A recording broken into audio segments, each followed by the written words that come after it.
mora ma intiere kawuono tich ang'wen ama bende en tarik 4 dwe mar 8 higa mar 2022. Gino ni chiwo maber kamora mora ma intiere te gweng' ma intiere piny oru e yo machalo nade. Bore Nairobi kae oru makare mak mana ni koyo ema pod ng'ich. Kata kamano wantiere kae mar mi chenro marwa maru piny machakore sani nyaka ngomol kanyo sa 6 mar odiochieng'. Machiegni nyinga Joyce Oduor. Nyakwa Ramogi Jwang' orwakini machiegni okinyi makawuono ichiwo yo machalo nade ka intiere gweng' mane. Orwakini machiegni kochako sani nyaka sama ng'wakini weche duto matimore odiochieng' makawuono ka wan kodi mana achiel kachiel bende imedo tudri kodwa. Nyinga Cleophas Oluoch. Cleophas ichiwo nade? Chiwo makare. Agoni nyasairo kamano manai. Amba chiwo maber mana ni kauna nyawacho na chiwo ka jejni. Kauna jejni. Jejni tarik 4. Koso nikech koyo. Koyo ng'ich, koyo ni nyaba gigo kinyi. Piny rupiyo seche go podi gombo ni yua ongeti med nindo kata kamano tiparo ni nitiere Nyakwa Ramogi Jwang' ma ponono rita mar mondo mi obiyo ne chieno kaka wuono wamenyo kaunti ma Siaya. Kamano. Wadwa temo kolo chal mar siasa e kaunti ma Siaya kalure ni kachacha wanyalo wacho ni ng'wech pek. Nitiere jogo malaro kom mar governor, nitiere jogo malaro kom mar senate, woman rep, nyaka mago mag od bura. Ka otemo wanarango bende ni kaunti ma Siaya mantiere koda kuonde chung bura mathoth mabende sani kawarango mane mantiere koda pek. Alego Usonga, Jo Ugunja, Ugenya, untiere koko mane, Bondo, kachiel koda Rieda. Mago moko kuom moko mantiere koda kwan mamalo mag jogo maluto mbulu. Kasani ntiere Alego Usonga mantiere kod kwan maromo 1,122 koda riyo kama nema kwan mamalo ahinya ma jogo mondikore wang' ni higa mar 2022 koda riyo ka en medruok kowuok kuom kwan mabende ne chiegni gi 1,100 mano yiero mokalo. Nyakwa Ramogi Jwang' mago duto warango odiochieng' makawuono ka wago tache kaunti ma Siaya imiyo pachi ni kaunti ma Siaya gavana mosetiyo kotam gi ariyo mano Rasanga kachiel koda jogo malaro kom mar donjo e apisi mare mano mar gavana gidhi timo tich machalo nade. Kotenre gi mano bende dhi bedo koda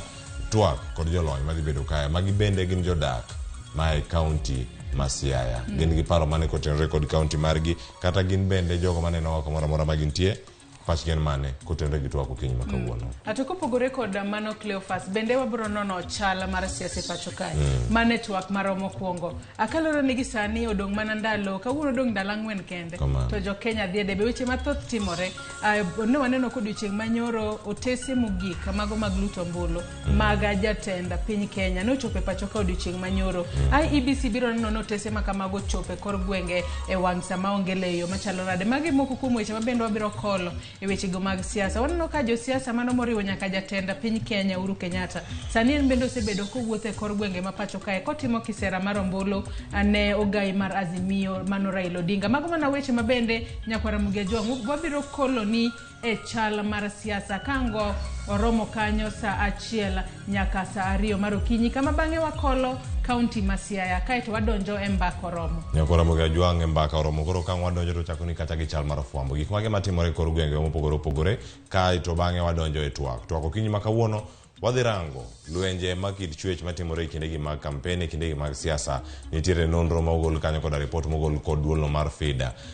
Gin gi paro mane kotenre kod joma mine wakeni mantiere e ng'wech mopogore opogore e paw siasa gikale chidh nade machalo nade. Ang'wa bedo kod jo siasa e studio kae kachiel koda jakanyo mano mar FIDA madhi to wak go bende achiel kachiel kapok wadonjo weche manyien mag Joyce Oduor kelo kanyo e chenro ni mar migago koromo sa 5 mar nyango nyaka sa 6. Nyakwa Ramogi Jwang' kochakore sani nyaka ngwa mol kanyo e chenro mar mbaka romo ichako chwalonwa ote mari penjo moro amora mabende nyalo bedo godo ne jolony mabende wabiro bedo godo e studio kae ichwalonwa ote mari e namba mar ote machuok ma en 2-600. Facebook kacha wantiere live yudo wa Ramogi TV Kenya, Twitter @Ramogi TV KE. YouTube bende wantiere live okinyi makawuono yudo wa Ramogi TV Kenya. Ka an bende inyalo tudri koda e Facebook page mara ma en Joyce Oduor, Twitter handle @Joyce Oduor_, TikTok gi Instagram bende antiere yuda @Joyce Oduor_. Nyakwa Ramogi Jwang' wantiere kacha mondo mi med neno wakata ka intiere wuothi wuok e odi kacha ipenjri ni nyalo neno nade Kadi poni wuok e ot iwe TV mari e ot kacha. Kao mana simbi mar Citizen Digital. Donjo kacha bende mondo iyudwa achiel kachiel mane Citizen Digital Lab kanyo di kidieny no mar live tidhi do Ramogi TV kanyo ka iseyudo kanyo to tudore mana achiel kachiel kuonde Facebook, Twitter kachiel koda Instagram mag Ramogi TV. Kan bende tudi koda kuonde go duto @Cleophas Oluoch. Machiegni nyako Ramogi Jwang nikech ma en rupiny mokwongo wayud thuond weche okinyi makawuono. 90% of them have already been distributed to the various constituencies in the country.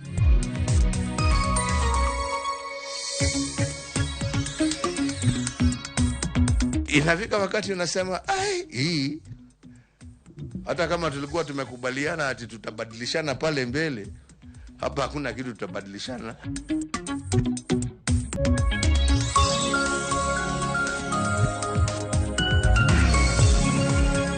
Nyalo bed ni nitie gimoro mong'emo wan ka wakia. Mondo nyiswa wane kaka wanyalo correct gima kamano.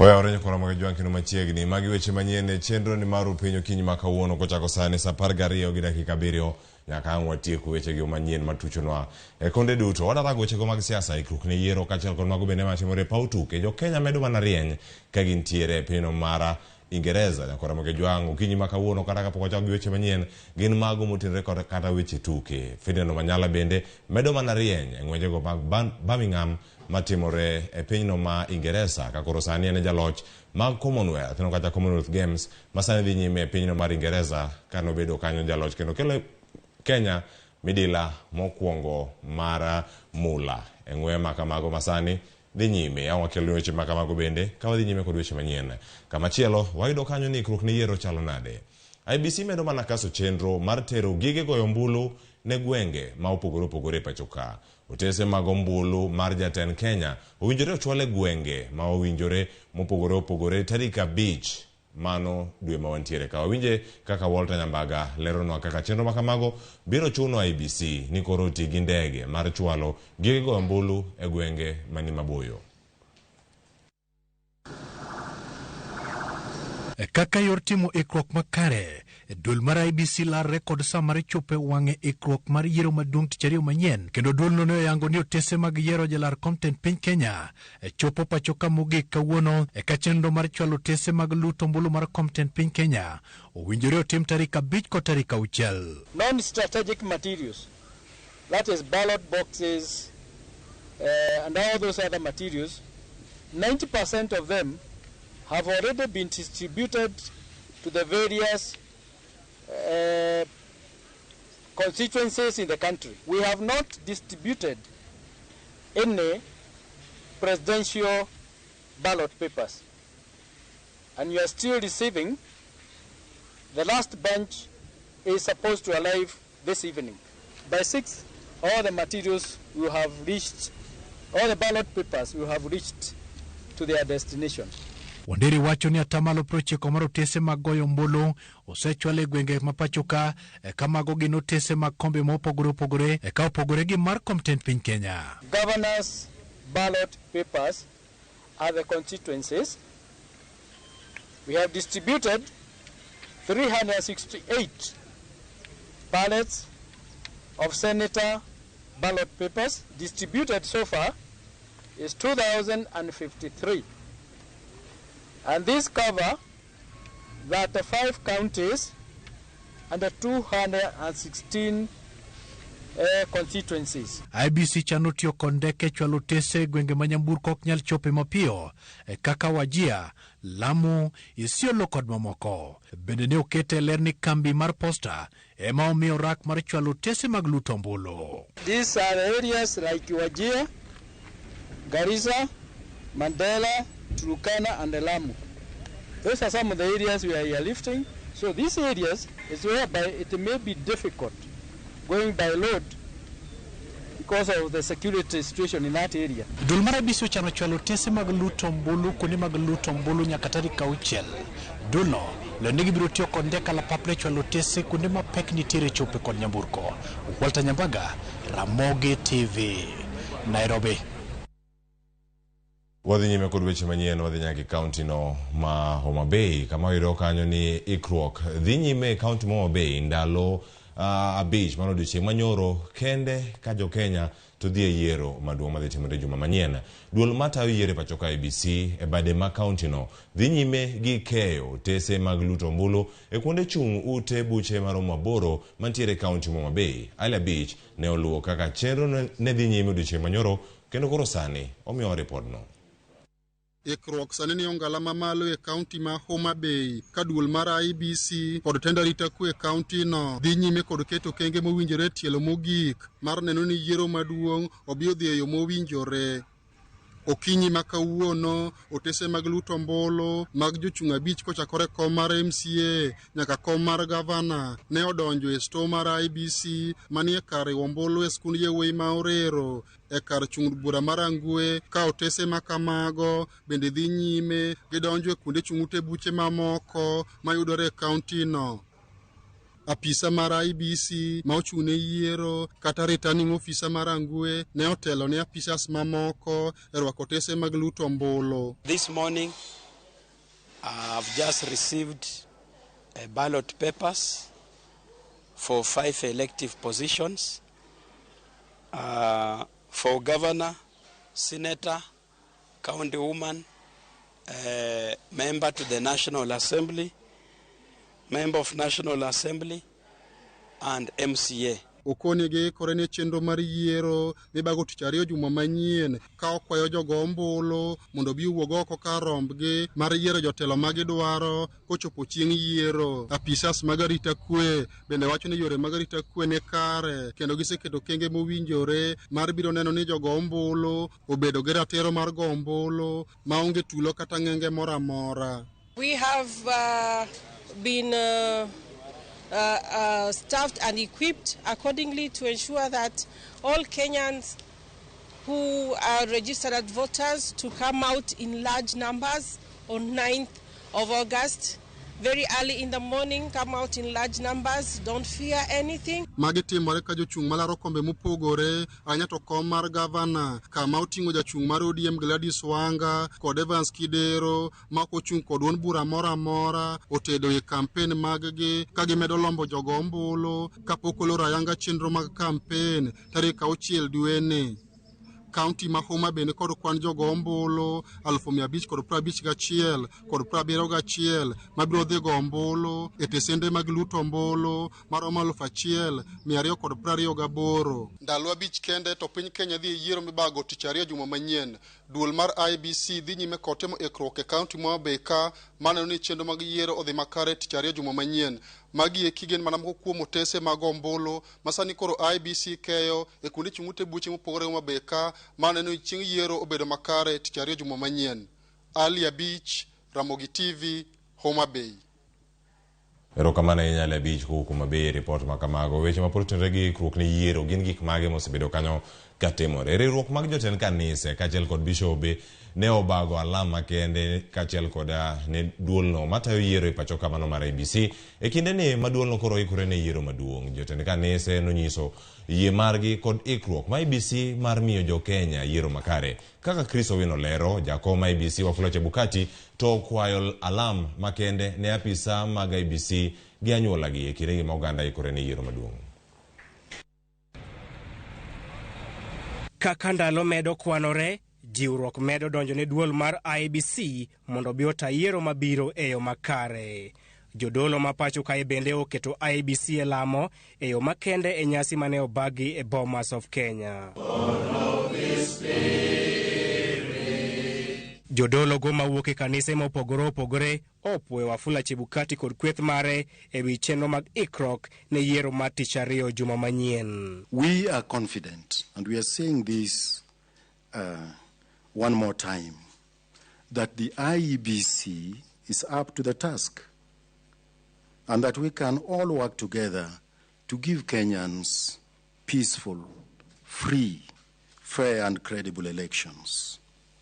It is our fervent prayer and hope that the entire team within the IEBC will remain united, working towards one goal. Kata kamano, jodolo go oriwore kod oganda jo Kenya mamoko e kwayo IEBC mondo bed kamiyo jopiny, jochung' kod joneno mag yiero ler ma kinde ka kinde ewi chenro maggi. In addition to the daily briefings, we urge the Commission to intensify public communication to enhance the knowledge and capacity of the people so that they will participate effectively on the day of polling.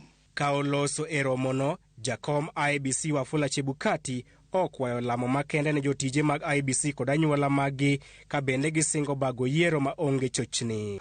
We pray that you pray for the Commission to remain strong and the decisions we make full of wisdom and acceptable to all. We pray for the staff.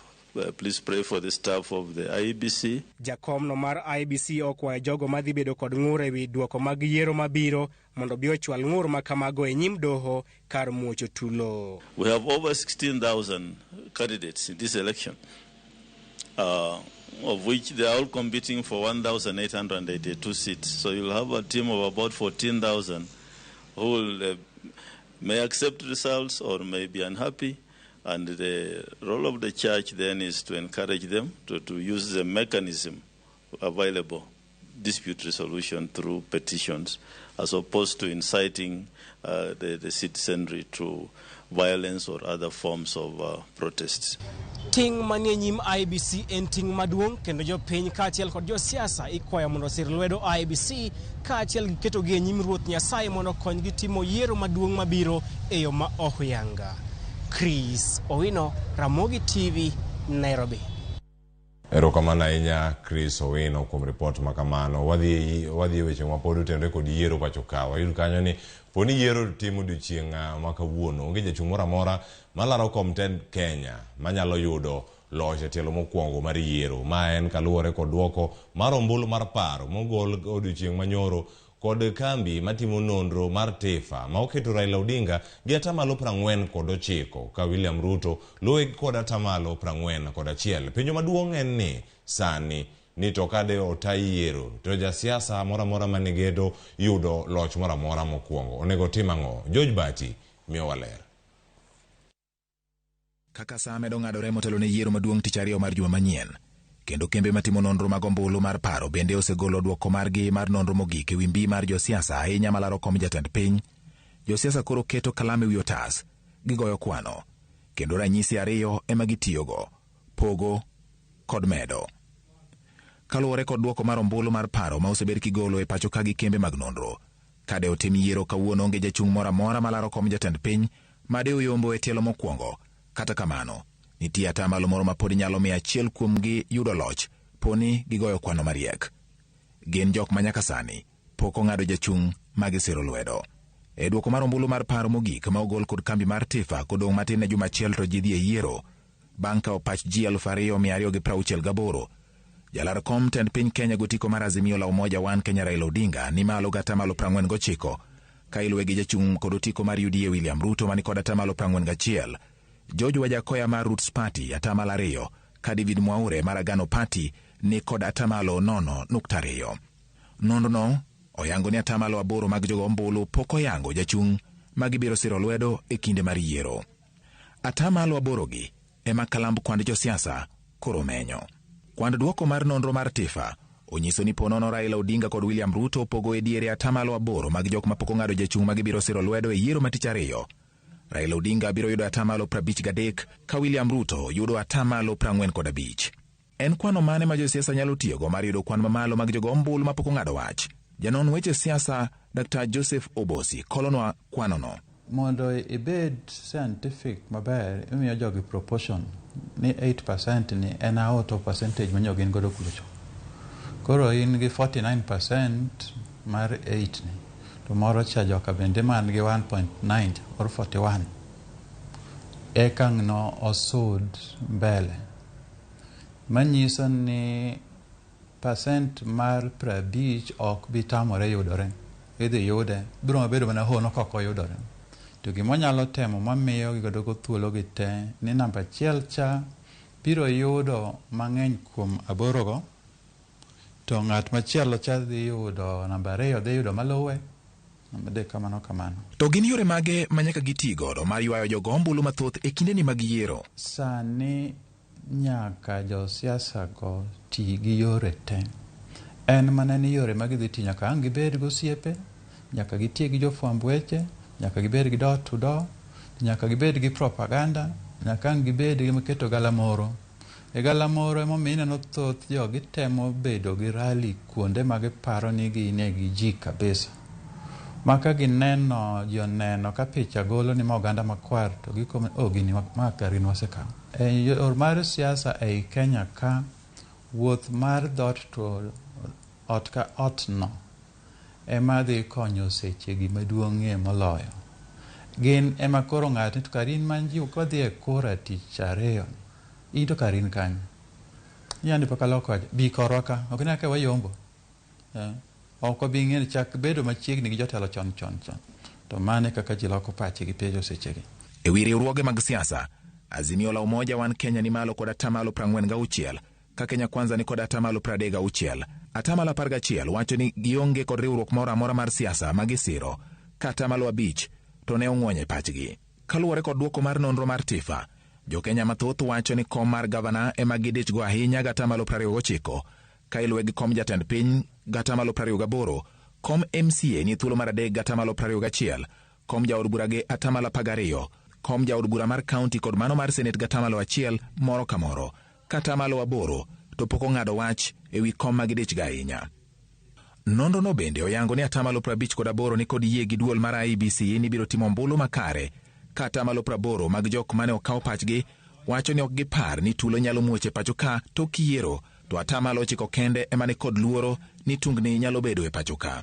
Duoko mar ombulu mar paro mar kambi mar Infotrack matich ariyo bende nyoketo Raila Odinga nyime 49%, ka iluwe gi William Ruto 42%, George Wajakoya 3%, David Mwaure mani kod 9.6 ka 6% pok oyango jal magibiro siro. Kambi mar Ipsos bende bang' timo nonro margi oketo Raila Odinga nyime 47%, ka iluwe gi William Ruto 41%, George Wajakoya ni kod 2.9 ka David Mwaure ni 9.6 ka 9, to pok ong'ado wach kuom jalo magibiro siro. George Bati, Ramogi TV. Erokamano George Bati kuom ripot makamano. Koro penjo maduong' en mana mano. Iwacho kanyo ni 50% kod ombulu achiel idhi yudo yo machalo nade. Ndalo to dong' mana 4 odiochieng' ma kawuono to wachomo yiero maduong'. Waringa ne wadhi e kaunti ma Kisii kitemo many 50% gi ombulu achiel ni. Jatend piny Kenya Uhuru Kenyatta ne otimo romo kod oganda jo Abagusi kokwayo oganda no mondo osir lwedo jatend Azimio la Umoja Wan Kenya Alliance Raila Odinga e laro kom mar tend piny Kenya yiero maduong' mabiro. Uhuru owacho ni Raila ni kod chia mar tich kendo onyalo kelo dongruok e Kenya e thuolo duto ma ibro miye mondo bed jatelo. Crispin Otieno miyowa report mar wachno. E kaka weche ne chal e kar par mar jatend piny e kaunti ma Kisii. E kinde mane jatend piny Kenya Uhuru Kenyatta ochopo e boma ma Kisii mar romo kod jotend Abagusi kaachiel kod jodak mamoko ma Kisii, jatend piny otiyo kod thuolono mar kwayo ombulu na jalar kom tend Kenya gotiko mar Azimio la Umoja Raila Odinga. Mimi ni kuwauliza kwa heshima kuu, kwa sababu kura ni ya kila mwananchi. Mimi sijui kulazimisha mtu, mimi najua kuomba. Na waomba kwa heshima, tuunge huyu mzee mkono na tutembee na yeye kwa njia ya amani. Mtakubali hivyo? Nataka kuona kwa mikono ni wangapi wanasema ya kwamba Kenyatta bende notiyo kod thuolono mar lero kaka moko kuom jotend Kenya Kwanza nodonjore e mibadhi, wach ma omiyo nyaka koro jo Kenya ne kaka giyiero jotelo makare chieng' tich ariyo mabiro. Inafika wakati unasema hii hata kama tulikuwa tumekubaliana ati tutabadilishana pale mbele, hapa hakuna kitu tutabadilishana, kwa sababu tutafika pale mwisho hata gari yenyewe itakuwa na chassis peke yake, kuna gari ya kuata ya kupatiana.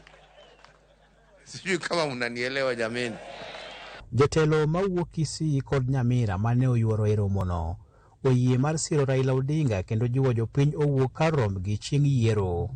You told us, Your Excellency, in fact, after the event of 9th March 2018, which has given birth to Azimio la Umoja, you have given us direction on who to support as our presidential candidate.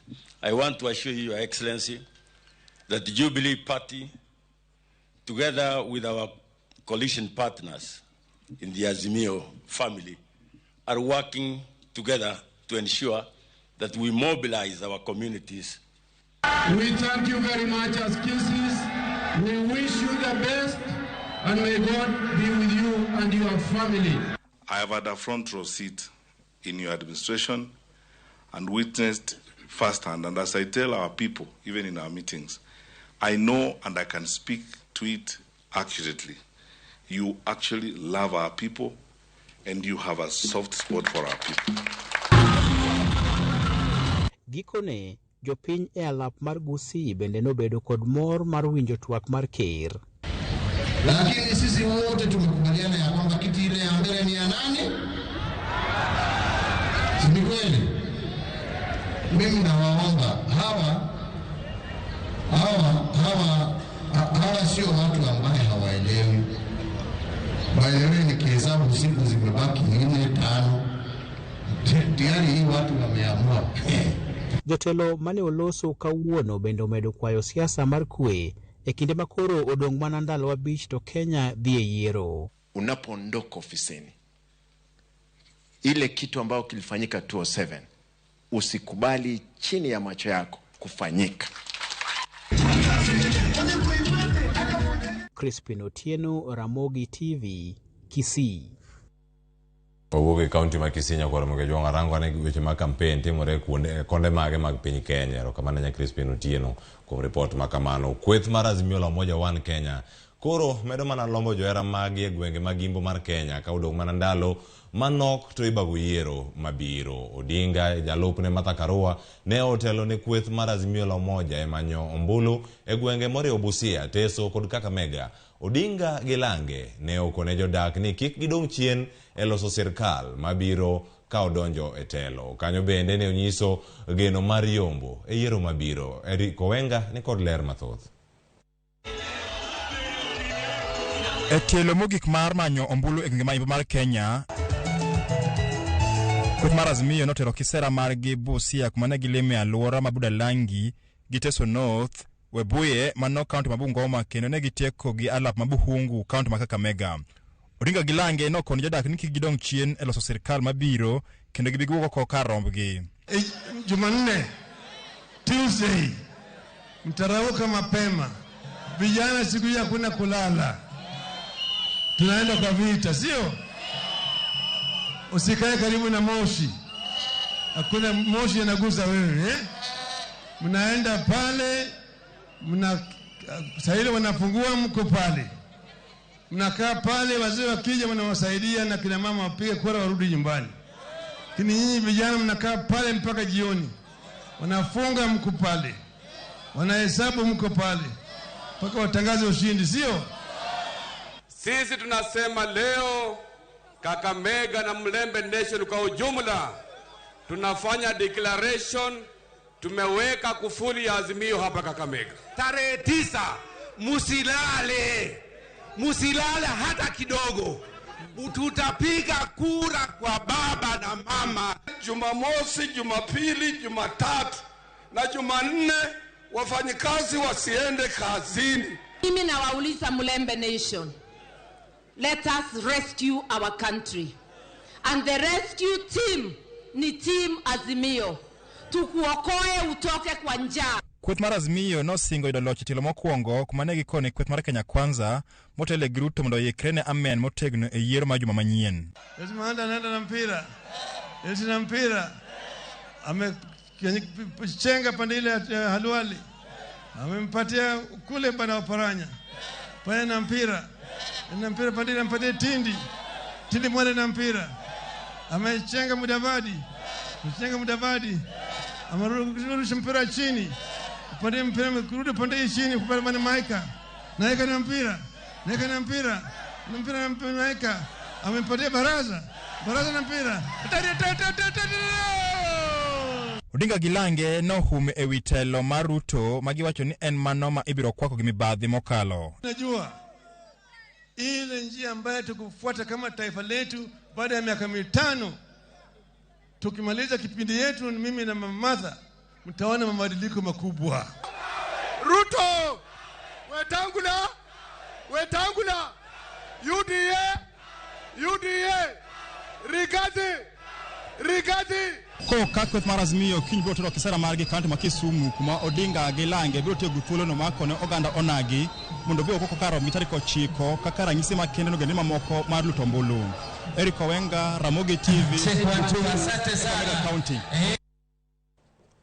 Eric Owenga ka entiere county ma Kakamega duche ma kawuono dhi bedo nokate county ma Kisumo bende mondo lunwa campaign mugik mar Raila Odinga e county ma Kisumo ka wabedo tere kisera mare mar ombulu kogeno ni odhi yudo 10 piny Kenya e yiero maduong' mabiro. Wadhi nyime e wechego mag siasa. Kweth mar Kenya Kwanza kotene kod jalar kom 10 piny Kenya gi utiko mar UDA William Ruto notimo limbe masa mar Kenya kama nomedo jiwo oganda e county mondo obi ogone ombulu e yiero mabiro. Ruto oramo ni gin kaka jo Kenya Kwanza gibiro neno ni oganda jo Kenya ogoyo ombulu gi kwe kendo neno ni piny Kenya obedo gi kwe kata bang' yiero. Lydia Okeyo nigi report makchalo kama. Seche ma josiasa ni etielo mogik ma sero ombulu ka yiero bende koro kawo machiegni, kweth mar Kenya Kwanza nogo tache county ma Kirinyaga. Jalup jatend piny Kenya William Ruto nosingo dhi mbele gi tich mane gichako gi jatend piny Kenya Uhuru Kenyatta kata bedo ni pogruok osebedo e kindgi. Mimi nataka niwaambie ile kazi Uhuru Kenyatta na mimi tulianzisha ya kuunganisha Kenya kwa kuweka watu wote kwa amani, hiyo kazi mimi William Ruto nitaipeleka mbele, na hawa watu wachache hawawezi kufaulu kuturudisha nyuma mahali ambapo tumetoka. Ruto ko jalup no Rigathi Gachagua nyono piny motegno ni ombulu mawang'ni ibiro go yor kwe kendo ok gibi mondo tulo muoji pacho ka nikech wach yiero. You will not succeed in dividing the people of Kenya. You will not succeed in inciting the people of Kenya against one another. The Kikuyus and the Kalejins in Rift Valley are brothers and sisters, and all of them are under William Samoei Ruto na ndio wanapiga kura. Kweth mar Kenya Kwanza lieko ne piny owacho tiyo marach gi ruodhi mag kor gwenge e chwalo ajenda moko mag jochung' ka koro gisundo jotije piny owacho mondo wedonjore wechego mag siasa. The future of this country is William Ruto. Nyinyi machivu mjipange na kesho, mjipange na rais anakuja na serikali inakuja. Wasiitikie kutumiwa na watu ambao muhula wao imekwisha. Wasiitikie kutumiwa kwa maneno ya kura. Ruto nyiso yie ma en go mar kawo loch ma pacho ka tok yiero maduong' ka bende medo sundo jodak ma Kirinyaga mondo bi oriwe lwedo e yiero no ni mar en ema en kod agenda manyalo chwalo piny Kenya mbele. Kenya is greater than any politician. Kenya is greater than any political party, and we want an election that is free, fair, transparent, and that is peaceful. Kiongozi tunayomchagua tarehe 5 Jumanne hii inakuja atakuwa William. Lydia Okeyo, Ramogi TV. Erokamana nyari Lydia Okeyo. Kama chielo waringi kendo warangi kumatimore e counties mopogore opogore. Warangi bore Nairobi ka report manogola yanga idolo mara FIDA odiochieng' manyoro. Ayudo kanyo nonro nyiso ni county ma Siaya kod Kisumu ni kama rach mar bedo koda ripode mathoth mag lwenje mag kit chwech e kinde yiero maduong'. Ma en report manochiw kod riwruok mag okinde makedo ne ratich joma mine pacho kae. Mano FIDA ne omedo jiwo dwaro mar joma chiwo thuolo ne joma mine madwaro laro kombe mag siasa mopogore opogore. Simfros Okinda nigi ler mathoth. Riwruok mar okinde makedo ne ratich joma mine pachoka mong'ere kaka FIDA osebedo kod chenro mopogore opogore mar kedo ne ratich joma mine e paw siasa. Gitemo chopo kare chik mar kwan mar joma mine 2 ewi 3 mar jod bura. E chenro ni manegi chako motegno higni 2 mokalo, FIDA nomenyo counties duto 47 e kinde welo mag duond buche.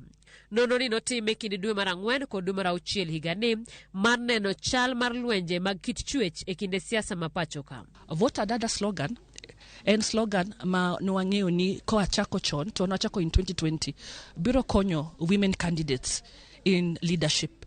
Kechingeni, one of the challenges mwanko Kenya kae, women, we are not very good in terms of offering ourselves for leadership. To no realize ni kaka FIDA wanyalo konyo mon. Koro wase bedo kawa train candidates madwa present themselves. Kaluwore kod lipod ni, kaunti ma Siaya bende en achiel kuom counties man kod kwan matin mar mine malaro kombe madongo mag siasa higani, emotelo kod lipode 59 mar mine ma orochi ratiro mag-gi ei siasa. Kaunti ma Kisumu kod Nairobi biro namba 2 kod lipode 40 kaunti ka kaunti. Kake Richo kod Marsabit emaloro listi mar kaunti 5 mokwongogo kod lipode 33 moro ka moro. Lwenje mag kit chwech tine counties kaka Kiambu, Lamu, Baringo e kid counties mamoko mapachoka. Monitoring benyiso ni Siaya, more than ever we know it's quite contested, more than ever. Mano nyiso ni there's a nexus between the fact that in these areas, these counties, where there's a lot of there's a high contest compared to the other counties, GBV bengeny. FIDA koro keto chenro mar menyo counties e kinde yiero maduong' mar tarik 9 dweni ma en juma manyien. FIDA Kenya will be monitoring and issuing periodic statements on the issues that will be reported from the ground as part of the early warning and responses during these elections. Our trained pro bono lawyers and counselors will also be on standby to offer support. FIDA wacho ni gisetemo goyo lwenje mag kit chwech kendo keto lwasi maber ne mine malaro kombe mopogore mag siasa. Higani kwan joma mine malaro kombe mopogore mag siasa gin mine 1,652. Kom mar jalup jatend piny oywayo mine 3, mine 23 laro kom mar gavana. Od bura maduong' oywayo mine 340, ka senator oywayo mine 42. Kom mar jalup gavana oywayo mine 57 kod MCS bura. Lwenje mag kit chwech thoroga betie e kinde yiero, gino mabende koro nyiso kata tamo thoth joma mine mar wuok oko kendo laro kombe mag siasa. E yiero mar higani, nonro senyiso ni counties kaka Siaya koda Kisumu ni kama rach mar lwenje machalo kamagi, kakora pisas magarita okwa mondo beda kicha e gwengego. Simfros Okinda, Ramogi TV. Erokamano ahinya Simfros Okinda kuom report makamano. En geno marwa ni mano bende ema dhi bedo chal mar wach ni joma mine gi wakeni duto dhi yudo resruok e kinde ahinya ka wantiere ka waikore ne yiero maduong' madhi timore dwe ni mano juma manyien. Nyakora Ramogi Jwang', mano bende twak madhi bedogo odiochieng' ma kawuono. Koromo kanyo saa 3 mar okinyi nyaka saa 5 wadhi kelo ni twak kanyo lwenje mag kit chwech e kinde gi mag yiero gitimore yo machalo nade. Jogo mosebede siasa mamine bende ang'kono ang' miwa pacho kowuok e kaunti mopogore opogore ni udwaro siasa machalo nade. Nyakora Ramogi Jwang', mane thuolo manayudo mar bedo kodi okinyi ma kawuono wagoni erokamano kuom bedo kodwa. Ote bende ma isebedo kanyo kioro Joyce Oduor dhi bedo kanyo kasomogi kokelo ni kanyo nonro mag gazet. Kik idhi mabor, nyinga Cleophas Oluoch to ma en Ramogi TV. Ikete mana ka.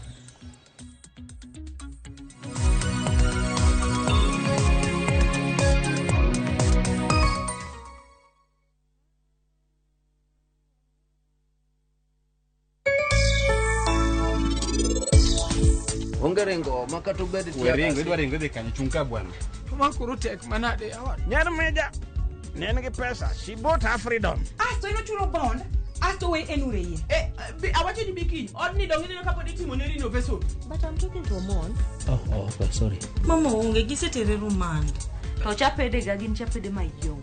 Akuri nyacha ino notimo ni gicha. Edure gicha konya.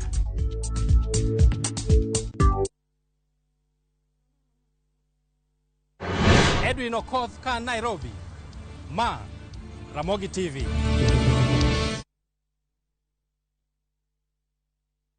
Wakenya wenzangu, tofauti ya Raila Odinga na wapinzani wake. Raila Odinga ni mtu mwadilifu, mtu mweka ahadi, msema kweli na mtu ambaye akisema atakamilisha. I am looking at a corruption-free country where my future is guaranteed as a young profession.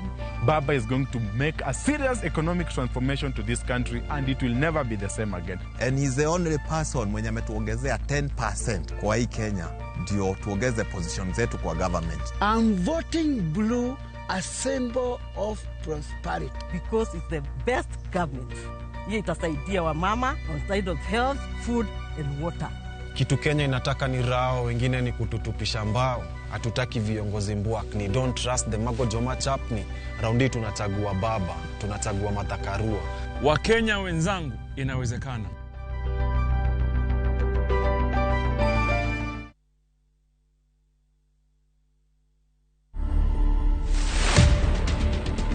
I've always been a Rihanna super fan kwanza kitambo tukiuliza watu mabeshe zangu high school. I don't think I'm Kenya's Rihanna, but kuna some resemblance at some point. Hairstyles flani nikieka nini na ka Rihanna. So I just embraced it. I mean, kuna time flani whether imekuwa tao CBD and there's this girl alikuwa anashinda akishout Rihanna, Rihanna. To watch this story and more, download the Citizen Digital app today. Kenya's #1 app, Citizen Digital.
Niaje, unajua juzi nilisikia kuna politician fulani alisema kitu controversial sana. Lakini si unajua vile watu saa zingine upenda kuongeza chumvi kwa story. Mimi nilikuwa nataka kujionea mwenyewe nisidanganywe. So ngoja kiasi. Yes. Sasa mimi sikungoja kuambiwa. Nilipata the full story hapa kwa simu yangu kupitia app ya Citizen Digital. Hata wewe unaweza pata hii app pia. Unataka nikuoneshe? Hey. Stay informed on all the news and events as they happen across the country, the continent, and the world at large. Download Citizen Digital, Kenya's #1 news app.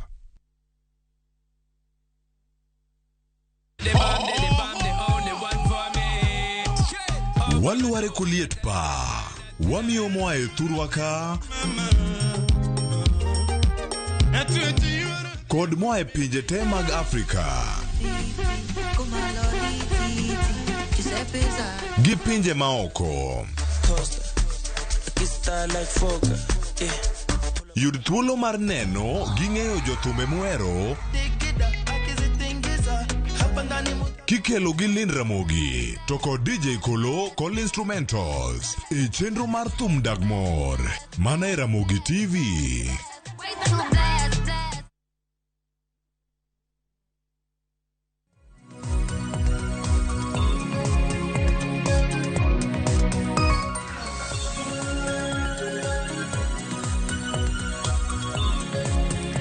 Oyaure kendo nyako Ramogi Juanga kamora mora maintiere machiegni e nonro mar gazeto kinyi makawuono nyinga Joyce Oduor. Nyako Ramogi Juanga kaka pile wabedo kod thuolo mar nono gazet mano mar Daily Nation kaachiel kod The Standard. Ko kinyi makawuono antiere kod jafwambo wadwa mano Luka Awich mabende en jandiko mano mar gazeta mar The Star. Ka bende wadwa kawo thuolo makende mar nono gazeta ariyo mabende wantiere godo e studio kinyi makawuono. Luki chiwo nade ndalo mang'eny ahinya. Yaure Joyce chiwo maber. Oka osebudho ahinya ne an kae ka dwe chakore. Lakini no ken nono gazeti. Mano ka dwe chakore dwe mar 7 sani wane dwe mar 8. Ka dwe mar 7 chakore dwe mokadho.